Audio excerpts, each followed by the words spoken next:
জাতীয় কবির ১২৬তম জন্ম জয়ন্তী উপলক্ষে ময়মনসিংহের ত্রিশালে চলছে নজরুল মেলা। এই মুহূর্তে সেখানে আছেন সহকর্মী ওবায়দুল হক, সরাসরি যাচ্ছে তার কাছে। প্রেম, সাম্য, বিদ্রোহের কবি, জাতীয় কবি কাজী নজরুল ইসলামের ১২৬তম জন্ম জয়ন্তী আজ ময়মনসিংহের ত্রিশালে কবির স্মৃতিধন্য দরিরামপুর যে হাই স্কুল তিনি যেখানে পড়েছিলেন সেই এখন যেটি নজরুল একাডেমি, সেই নজরুল একাডেমি কিন্তু এখানে প্রতি বছরের মতো এবছরও নজরুল মেলা বসেছে। ঠিক তার সামনেই যে বাংলো এবং নজরুল মঞ্চ, সেখানে নানা অনুষ্ঠানমালার মধ্য দিয়ে জাতীয় কবিকে আসলে স্মরণ করা হচ্ছে।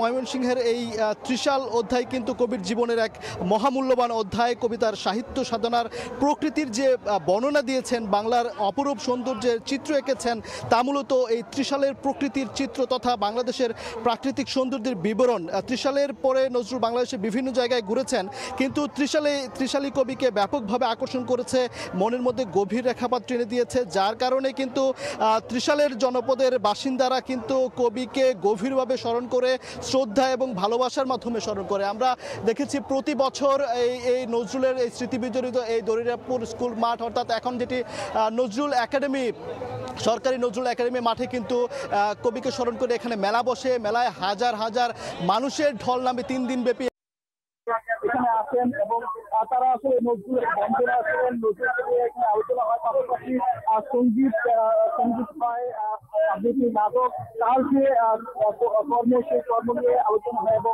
সেটি সাধারণ মানুষের মধ্যে তুলে ধরা হয়। এবং এখানে বলতে যে ত্রিশাল কিন্তু নজরুলকে পুরোপুরি ধারণ করে এবং সেই কর্ম নিয়ে আলোচনা হয় এবং সেটি সাধারণ মানুষের মধ্যে তুলে ধরা হয়। এবং এখানে বলতে যে ত্রিশাল কিন্তু নজরুলকে পুরোপুরি ধারণ করে এবং সেটি কিন্তু এই নজরুলের জন্মদিন আসলে কিন্তু সেটি ফুটে ওঠে এবং এখানে কিন্তু উৎসব মুখর একটি পরিবেশ তৈরি হয়।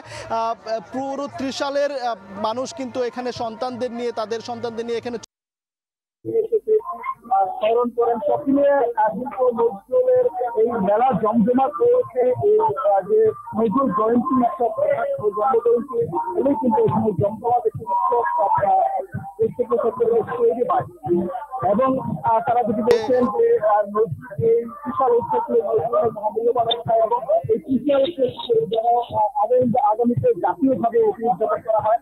সেই সাথে পাশের যে জাতীয় কবি কাজী ইসলাম বিশ্ববিদ্যালয় রয়েছে, সেই বিশ্ববিদ্যালয়ে কিন্তু 2 দিন ব্যাপী নানা অনুষ্ঠানমালা মধ্যে দিয়ে এই নজরুলের যে জন্ম জয়ন্তী সেটি কিন্তু পালন করা হচ্ছে। তো এই ছিল ময়মনসিংহ ত্রিশাল থেকে নজরুল জন্মবার্ষিকী উপলক্ষে যে আয়োজন, সে আয়োজনে সরাসরি যুক্ত ছিলাম ময়মনসিংহের ত্রিশালে।